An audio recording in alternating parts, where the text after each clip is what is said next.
What goes around just comes around. What goes around just comes around. What goes around just comes around. What goes around just comes around. What goes around just comes around. What goes around just comes around. What goes around just comes around. What goes around just comes around. What goes around just comes around. What goes around just comes around. What goes around just comes around. What goes around just comes around. What goes around just comes around. What goes around just comes around. What goes around just comes around.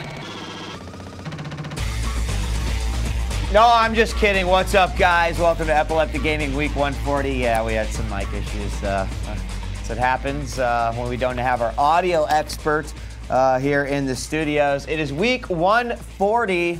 We're in Season 2. It's Monday today. You could visit us and watch us at epilepticgaming.com. Had a long weekend, as I'm sure everyone did. A lot of games hit last week, and this week is no exception. Mass Effect, Uncharted, the Wii Zapper, Unreal Tournament 3. I mean, of those 4 titles, there's got to be at least 2 to 3 that I think everyone is pretty excited about checking out. I know that there's at least, well, I'll be honest with you guys, I'm interested in all 4 of them, and that's a problem on this guy right here. This thing that's called a wallet. You see, it already doesn't have any money in it at all. Well, it does have a single dollar, I guess, but Lucky dollar. That's not going to buy me shit. So, yeah, there's a lot of games to... Sorry, my wallet's so fat, it took me forever to get it in there. There are a lot of games, coming out this week, and it's going to be tough to choose which ones to play. We're going to bring Force on in just a second, but, as Force goes, too, we were talking earlier. Which games do you get? We were even held a poll on the front page of epilepticgaming.com, and right now Assassin's Creed is winning, but I think it's pretty spread out about which games people would favor if they could only buy one. Anyway, we'll be talking about that a little bit more. This week we have got, of course today, an advanced screening of Up All Night 2, so you're going to see it first here on Epileptic Gaming, then it's going to be released to the internet. I didn't see the first part today, and you can see the smile growing on my face, and I think that you're going to find out why. It's pretty good.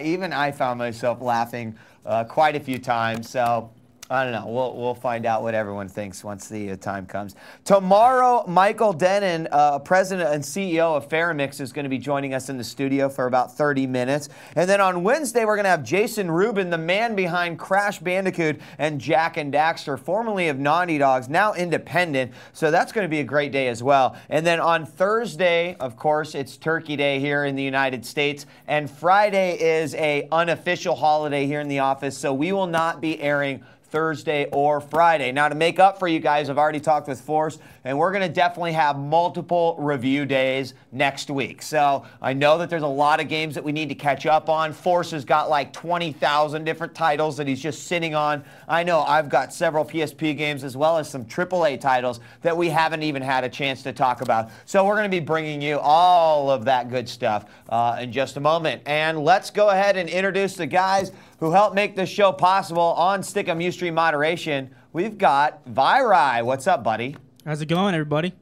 It's going good for me. Yeah. I don't know. We've got a couple of games to get. What's that for us?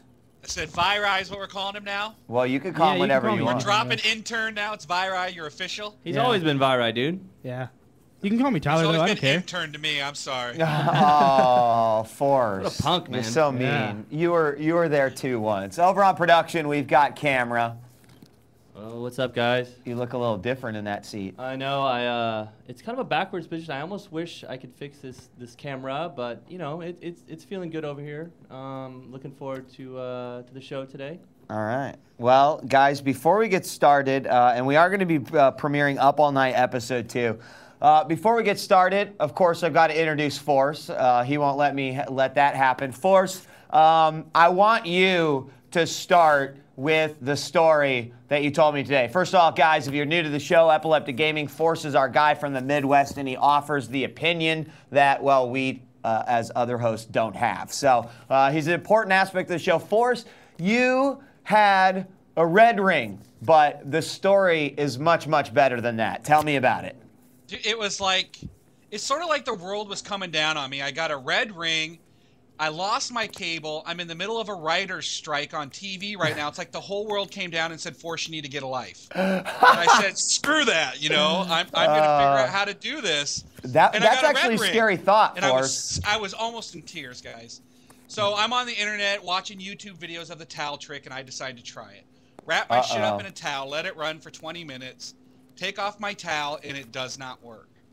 I try this again one more time. So wait, Did you follow Cheapy D's instructions? The first towel trick, and you watched it, right? Yeah, you watched those videos. So the first time you did it, it did not work at all. It did not work. You turned it back on, it was still a red ring, right? It was a red ring. All right. And I thought, you know, I'll wait a little bit and I'll try it again. So I tried it again. This is like I tried it at 1 o'clock, then I tried it again at 4 o'clock, and it wasn't working. And I'm thinking to myself, you know, it's cold as hell in Nebraska. So I'm getting ready to sit down for Sunday Night TV. I'm like, I'll try it one more time, let it run for like an hour. Well, I had forgotten that it was wrapped up in a towel. At 10:30, when it's time to go to bed, I jump out of my couch screaming, holy shit, I've blown up my Xbox. And I unwrap it, and the machine isn't hot at all. Like, it had shut itself down. It had gotten so hot it had shut down. So I'm thinking I've just totally fried it. Today I get off work just for the hell of it, turn it on, and it boots right up. Ooh. So now the 4-hour towel trick. Yes, if worst comes to worst, guys, we're in the middle of the winter. If it red rings, forget the 20 minutes, go for 2 hours. Go for 2. And you don't know exactly how long it was running, but you thought it was about 4 hours that you had at least left it there, right? Yes, I had left it on that long. Well, there you go. So, when you're dealing with the towel trick, that's one way to do it for us. Now we're in the tough situation. I talked to you about this. I've got the coffin on the way, you know, to ship it back to Xbox. Right. But now I can't ship it to him because the machine works, but yet at the same time I know it's janky, so yeah, I told Force. Force was like, yeah, I got a coffin coming to the house. At first I'm like, what? What? A coffin? And he's like, yeah, from Microsoft, you know, the dead Xbox, blah, blah, blah. And I said, dude, I don't know if I would send it back to them in that shape, because I honestly believe that they have so many of these systems coming in, especially at this time, that they would turn it on, see that it was green, and send it right back, and then maybe, you know, document it in such a way that you might not have as much success with customer service in Microsoft in the future. If there's a note in there that says, told us they had a red ring Xbox, sent it in, worked fine. So I told Forrest, I was like, dude, you might want to be a little bit patient about sending that in. But of course, you were saying that you are almost to the level of buying another Xbox. I was ready. I was at the stores, and if Nebraska Furniture Mart wouldn't have been sold out, I would have walked away buying another. Really? And it would have been an Elite, I just didn't want to go without it. Would it have been an Elite? It would have been. That's the only reason, is because now I got an HDMI TV. I'm thinking about upgrading, but I did not want to. Right. Might as well, you know, use, you know, what you can with the HDMI. So. But yeah, interesting. I cannot believe that the tray on my 360 still has not broke, but you know, maybe I'll find out from Mass Effect. That's definitely a game I'll be popping in my 360 this week. And having those 2 extra days is actually going to help me immensely, because, you know, I'm still playing through casually Guitar Hero and started Assassin's Creed, which I want to talk about a little bit later. But then, of course, Uncharted and Mass Effect, like, God, I need those 36-hour days that God was promising, you know, many, many years ago. Because I'm, you know, I'm bummed. I'm bummed. So, all right, guys. I do have some sad news that we need to talk about before we move on to the, you know, to the rest of the program and we premiere Up All Night 2. And in talking about it, I want to tell a little bit of story, because I know that we've got a big mixture of Epileptic Gaming viewers, of guys that, you know, listened to the first podcast that we did in 2003, of guys that, you know, never heard a podcast before and only saw the video.